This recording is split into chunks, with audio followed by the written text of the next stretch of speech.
noches. Iniciamos con Tertulia Teológica, un programa original de la Iglesia Bautista Reformada del Redentor en Bogotá, Colombia. Mi nombre es Helber Conde y estoy con el académico Joel Sarman. Estamos hablando acerca, o nos está guiando y nos está enseñando acerca de la historia, y estamos en las altas edades medias. Buenas noches, Joel. Buenas noches. Gracias, Joel, porque la introducción que vimos fue muy apropiada para ponernos un poco en eso, como lo llamamos, los prerreformistas o las situaciones que antecedieron mejor a la reforma. Sí. Listo, Joel, entonces sigamos adelante. Muy bien.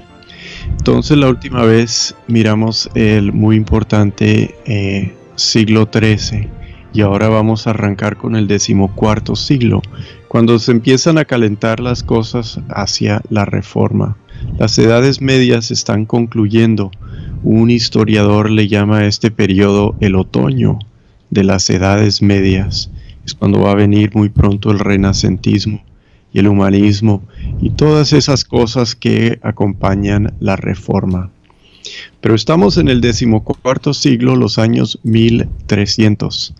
En este siglo empieza a decaer el papado.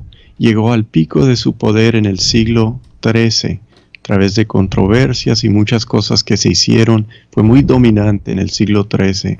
¿Qué entonces sucedió para que decayera el papado? Una de las cosas que sucedió le llaman el cautiverio babilónico, de 1303 a 1377. El Papa, por motivos políticos, está residiendo en estos días, en ese tiempo, en Aviñón, en Francia. Él es amparado por el rey de Francia, por la situación política, por los problemas que el Papa tiene con el Sacro Emperador Romano, que es, podríamos decir, el rey de Alemania. Y el rey de Francia toma el nombre que mantiene hasta los tiempos de la Reforma de el muy católico rey, o el rey más católico. Él ampara al Papa, creo que el Papa en este momento hasta es francés, y porque no puede estar en Roma por conflicto político, y Roma es su territorio, y es donde él se supone es el pastor, el obispo de Roma. Él no puede estar y está en Francia, y esto pues empieza a hacer que decaiga el poder del Papa. Pero lo que realmente le hace mucho daño al concepto del papado es que desde 1378 a 1417 surgen varios papas. Llegan en un momento a tener 3. Y esto es grave para una comunión que define su unión por estar bajo una sola persona. Ahora hay 3 y todos los poderosos de la iglesia se están peleando. Entonces el prestigio del papado sufre bastante en este momento, y realmente para muchos es un momento del que no se recupera después el papado. Sin duda es consecuencia del poder secular que tiene la posición, y las batallas y las malas decisiones y todo eso. No vamos a examinar con detalle por qué llegó el Papa llegó a Europa a tener 3 papas, pero es bastante compleja la situación, y es el resultado de cosas, de malas decisiones y consecuencias. En este siglo, el 14º siglo, también vino la peste, la muerte negra. 25% de la población muere, y es tremendo el impacto. No sé si podemos imaginar lo que es que se muera 1 de cada 4 personas, 1/4 de toda la población. Eso es tremendo, y esto cambia el pensamiento. El impacto de esto es difícil de calcular, pero hay mucha negatividad. Florece el sentido de catástrofe en Europa, y esto trae varias consecuencias, ¿sí? Una cosa es que se dispara el pensamiento apocalíptico. ¿Qué dice la gente? Este es un juicio. Y la gente dice eso en todas las calamidades. Lo están diciendo ahora en los Estados Unidos. El huracán en Texas ¿Y qué dicen hasta la gente que no cree en Dios? Dice, la madre naturaleza nos está castigando. Esto es un castigo. Y todo eso dicen. Pues imagínense la peste. 25% de la población muere, que son muchos. Entonces la gente dice, pues se va a acabar el mundo. Ven señales del fin del mundo en todo lado. Y esto precipita actividad extraordinaria. Será actividad religiosa y otras locuras que hacen la gente, pero pues conduce a eso el impacto de la peste. También lo que suele ocurrir en tiempos como esto ocurrió en el tercer siglo cuando se colapsó el Imperio Romano, pues la gente empieza a pensar no en este mundo, pero en otro mundo, uno que es mejor, y tienen pensamiento en ese sentido. Y se ve en estos días el misticismo. Una persona importante de estos días es Meister Eckhart, un místico, el místico más destacado de estos días. Existen otros, pero él está pensando en otro mundo, porque las cosas andan muy mal en el mundo en el que vive. También se levanta algo que me parece muy, muy importante en Europa, y esto no es algo que surge de los sacerdotes católicos, no surge del clero en la iglesia, es un movimiento popular que se levanta, y es la costumbre de los flagelantes, los que van por la calle latigándose, buscando hacer penitencia. ¿Por qué? Porque dicen, se vino la peste, se murió tanta gente en la sociedad cristiana, ¿por qué será que Dios nos está castigando? ¿Será porque no estamos suficientemente arrepentidos y no lamentamos nuestros pecados en forma de vida? Entonces empieza esta extraña práctica de los flagelantes que tiene un impacto en la sociedad. Y me parece que la sociedad está pasando lo que pues personalmente pasó después Lutero, buscando pagar sus pecados. Claro, él no se llevó a estos medios extraordinarios, pero él hizo muchas cosas y nunca se libró de esto hasta que no entendió que Dios le perdona al que cree en el Evangelio. Entonces la sociedad como que está preparando la reforma, y todo esto contribuye a la reforma. El sentido de castigo lleva a esta extraordinaria penitencia, y un problema que tienen en las edades medias es que en vez de entender el concepto del arrepentimiento, lo sustituyen. Cada vez que leen en la Biblia que nosotros vemos que diga arrepentimiento, ellos leían y creían que decía haced penitencia, porque así lo dice la Biblia en latín. Entonces, cuando hay una calamidad, Dios les está hablando, hay que hacer penitencia. Y este sentido de culpa y de penitencia extraordinaria contribuyen a lo que luego es el fenómeno de las indulgencias. Contribuyen a la doctrina del purgatorio, ¿sí? Porque la gente no puede pagar sus pecados. Entonces, ¿qué dicen? Pues cuando se mueren siguen pagando hasta que los paguen todos. Y esto lleva al fenómeno de las indulgencias. Una indulgencia es cuando el Papa dice, te alivia el tiempo en el purgatorio. Dice, tienes que pagar 100 años menos, tienes que pagar nada, vete directo al cielo. Tenemos un par de preguntas en WhatsApp. La pregunta primera es, ¿en qué consistían las penitencias y por qué interpretan? Bueno, son dos preguntas en una. ¿Y por qué interpretan en lugar de arrepentimiento penitencias? Esto es parte del rigor de Jerónimo en el cuarto y quinto siglo. Él tradujo la Biblia al latín porque las traducciones que tenían eran muy malas y además no se basaban en el hebreo. Entonces él hizo una gran labor e hizo una buena traducción, una traducción más de mejor calidad.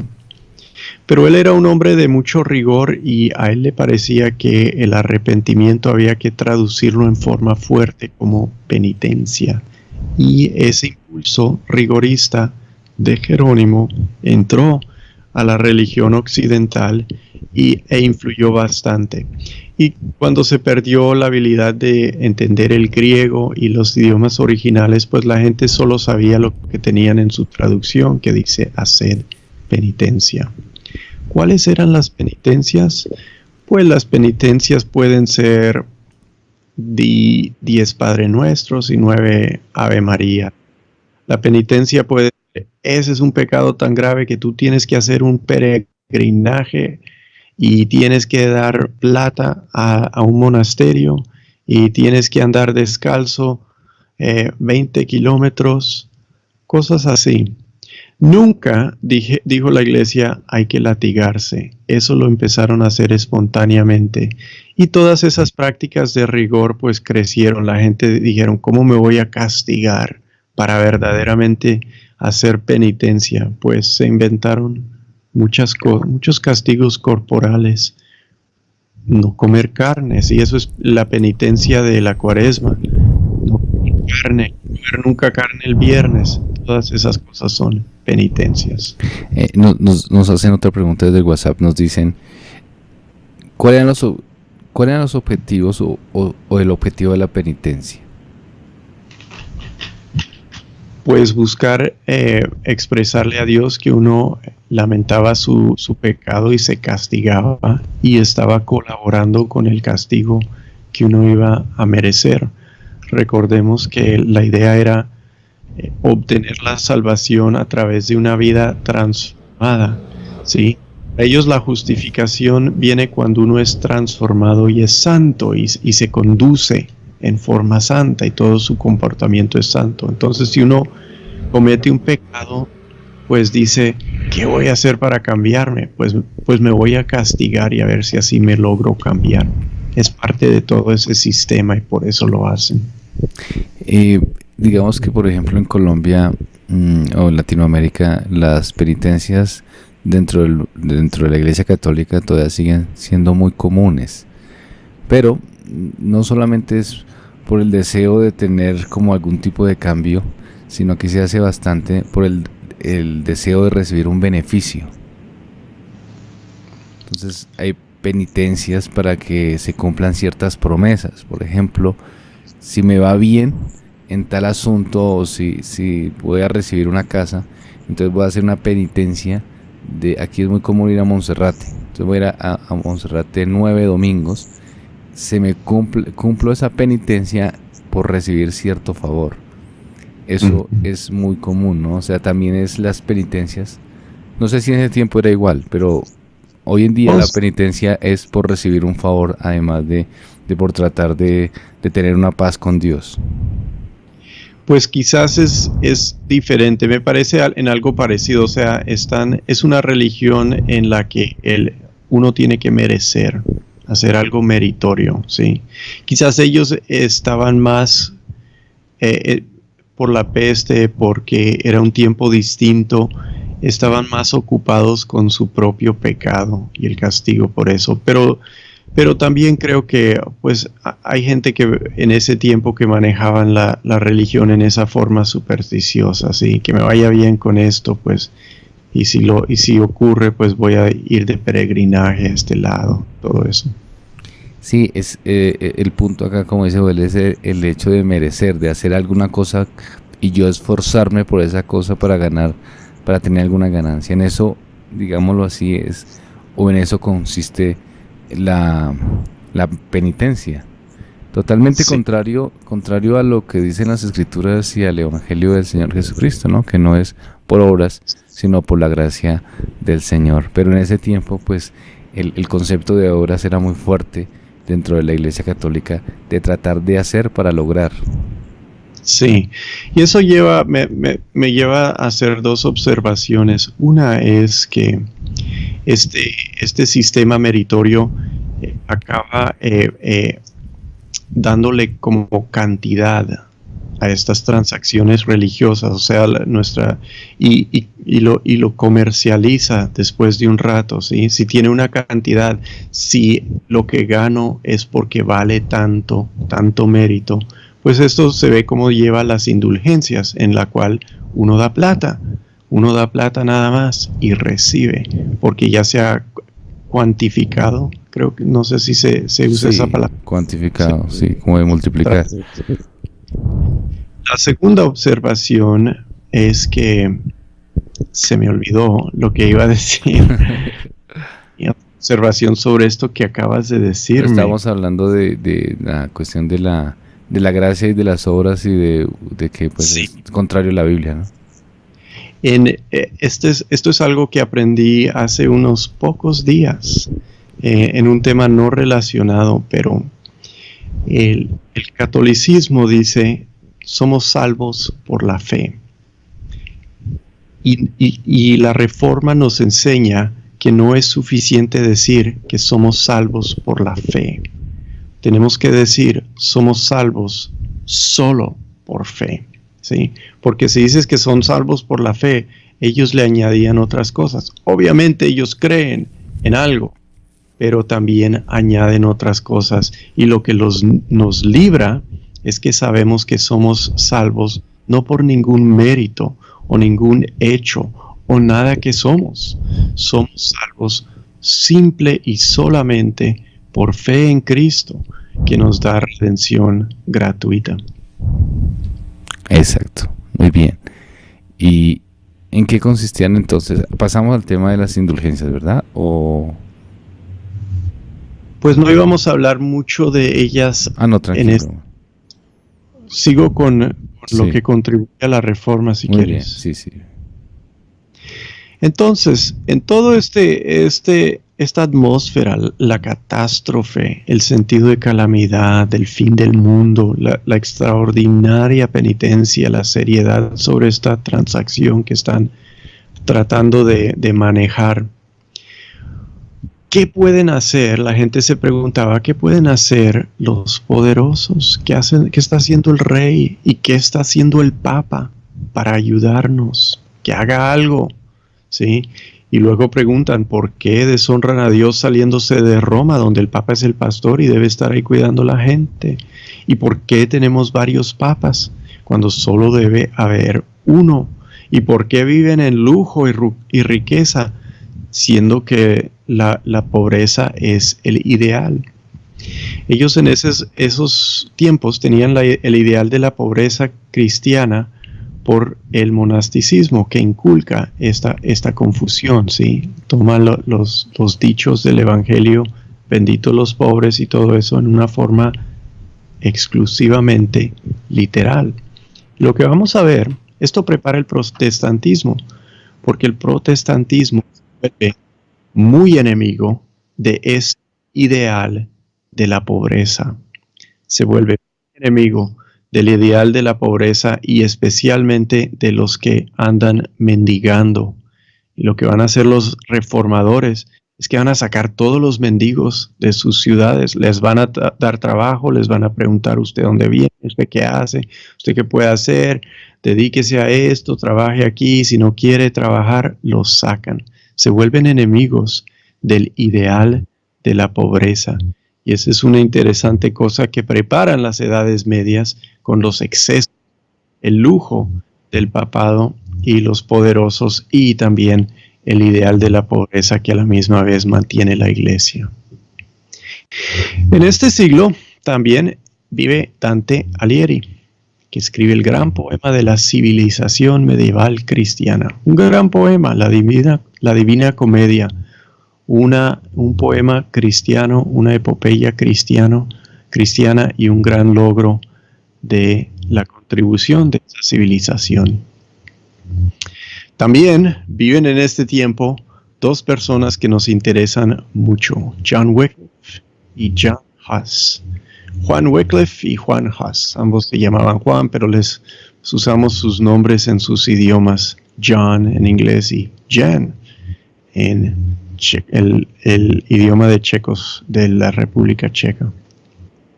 Queremos tratar ambas figuras y queremos entenderlas algo. Recordemos, estas dos figuras, Wycliffe y Huss, están viviendo unos 200 años antes de la Reforma.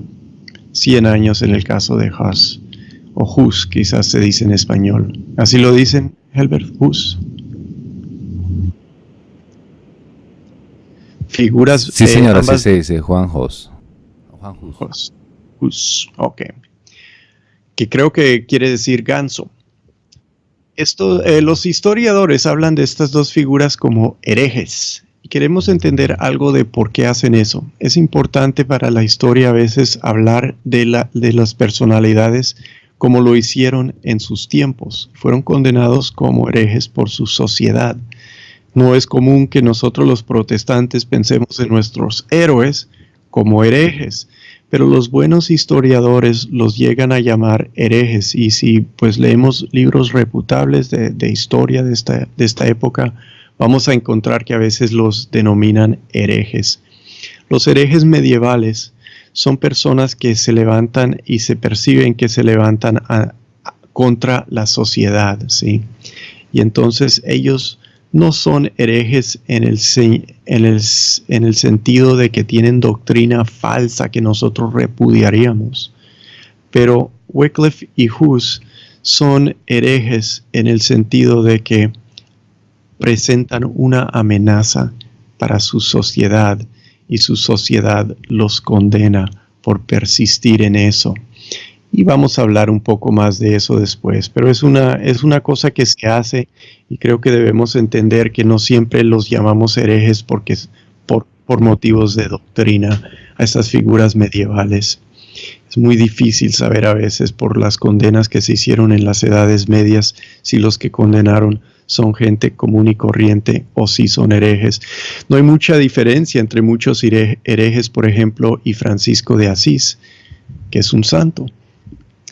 Estas figuras, para ellos, estas figuras son importantes porque influyen la recepción, el pensamiento, clasificación de figuras después, como Lutero y las figuras de la Reforma inglesa, ¿sí? La gente de los tiempos de la Reforma piensa de Lutero y piensa de los reformadores como han pensado de John Wycliffe y de John Hus, que fueron condenados como herejes. ¿Qué podemos decir de John Wycliffe? Él vivió de 1335 a 1384, todo el siglo XIV. Por eso no mucho se sabe de la vida de Wycliffe, porque vivió muy en el pasado. Y como fue condenado, pues la gente no solió preservar cosas acerca de su vida. No sabemos, por ejemplo, con certeza en qué año nació.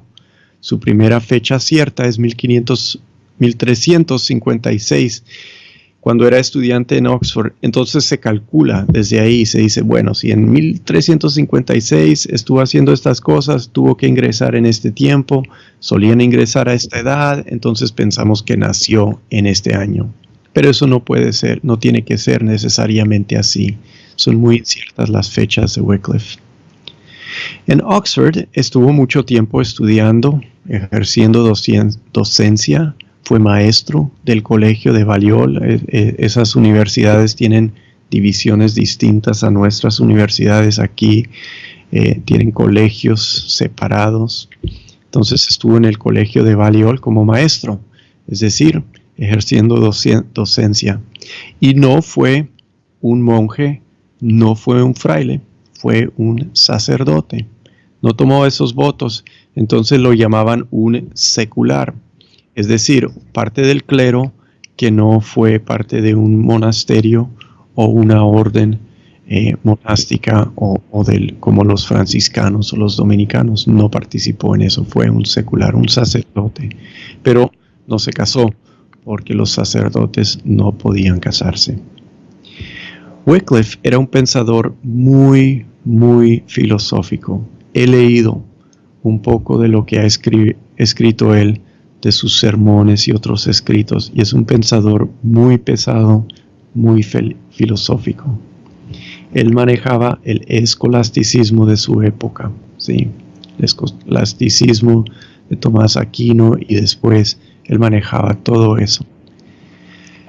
Se esperaba que uno dominara el pensamiento complejo porque la teología en ese momento lo requería, y él lo hizo. Oxford había seguido el ejemplo de la Universidad de París y no era un lugar de pensamiento original, sino en estos momentos un lugar quizás de pensamiento más básico y derivado, pero esto cambia con gente como Wycliffe, con el famoso William o Guillermo de Ockham, el franciscano nominalista. Digo todo esto porque el pensamiento y los escritos de Wycliffe son difíciles y pesados para nosotros y no solemos pensar así de estas figuras. Sus libros fueron escritos en latín y hasta el día de hoy no existen traducciones de mucho de lo que él escribió. Si uno quiere estudiar a Wycliffe, le toca saber latín y meterse a unos escritos filosóficamente muy pesados y muy técnicos. Tengo un par de preguntas del WhatsApp. La primera, Carolina nos hace la pregunta y es: ¿qué es el escolasticismo? Buena pregunta. Sí, señor. Siga. El escolasticismo es algo que está surgiendo en el siglo XIII. Representa para nosotros una figura como Tomás Aquino. El escolasticismo es tomar la teología que tenemos desde los tiempos antiguos de los padres de la iglesia y todo eso, y organizarla como una ciencia con las herramientas del pensamiento que proveyó Aristóteles.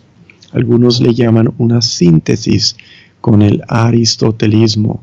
Y se puede entender así, pero es más bien un esfuerzo de manejar en una forma más compleja y más detallada la enseñanza cristiana, porque se está complicando la sociedad y necesita respuestas más detalladas, porque la sociedad está encontrando pensamiento fuerte y poderoso en el Mediterráneo con los musulmanes y los judíos en Europa, y entonces necesita respuestas más sofisticadas.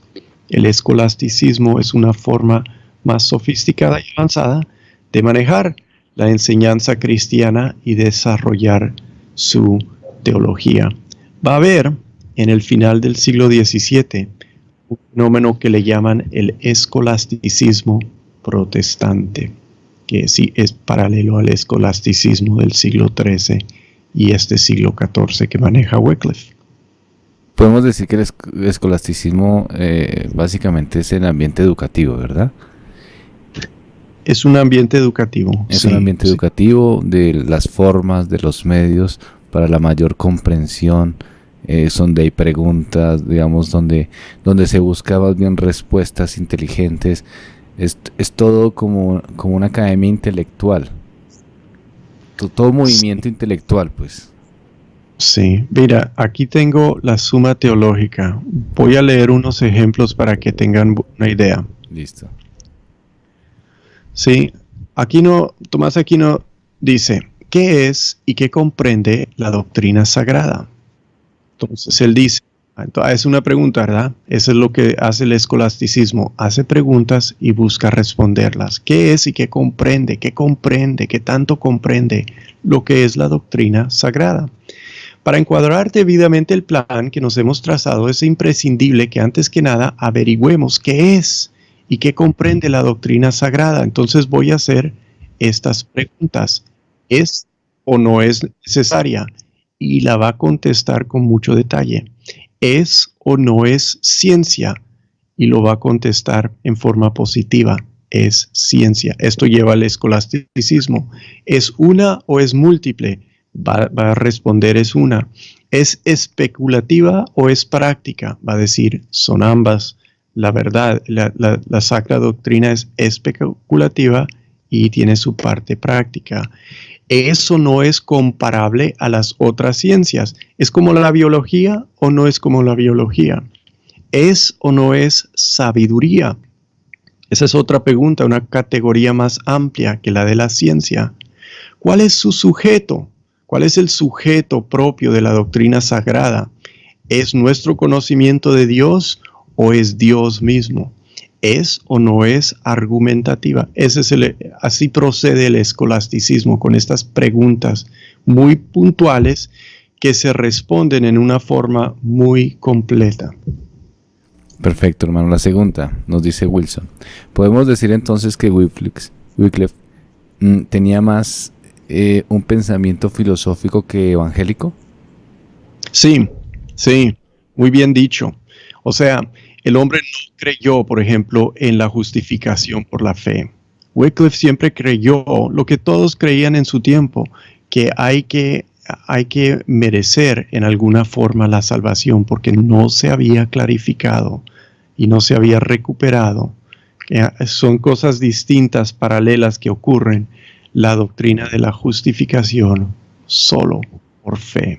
Entonces, él es un héroe de la Reforma porque lleva a ella, pero no es un héroe como siempre nosotros pensamos. Puedes leer hasta que te canses en Wycliffe acerca de la justificación por la fe, no la vas a hallar. No existía esa elaboración de la doctrina en su momento, y lo que encuentras en Wycliffe es que él habla de que tenemos que merecer la salvación. De alguna manera tenemos en la conciencia el hecho de que todo el que ha aportado a la Reforma como que ya tenía todo claro, y sí, estamos viendo con Joel que no es así, que cada uno tuvo un proceso histórico en su circunstancia, que eran hijos de su tiempo y tenían ciertas habilidades, pero no podemos pensar que todos pensaban igual. A veces la gente dice, pero ¿por qué Lutero creía en esto? ¿Por qué Calvino creía en esto? Entonces, como que creen que por ser ellos ya tenían todo clarísimo, cuando no es así. Sí, y este es el trabajo del historiador. Decirnos que es más complejo de lo que quizás nos han dicho en el pasado o creemos, y educar acerca de los pasos, el proceso, cómo podemos apreciar lo que hizo, la contribución de Wycliffe, cuál fue la contribución después de Lutero, cuál fue la contribución después de Calvino, cuál fue la contribución después de los escolásticos protestantes. Hermano, vamos a hacer una cosa, vamos a hacer un corte en este momento y ya regresamos en unos segundos con Tertulia Teológica.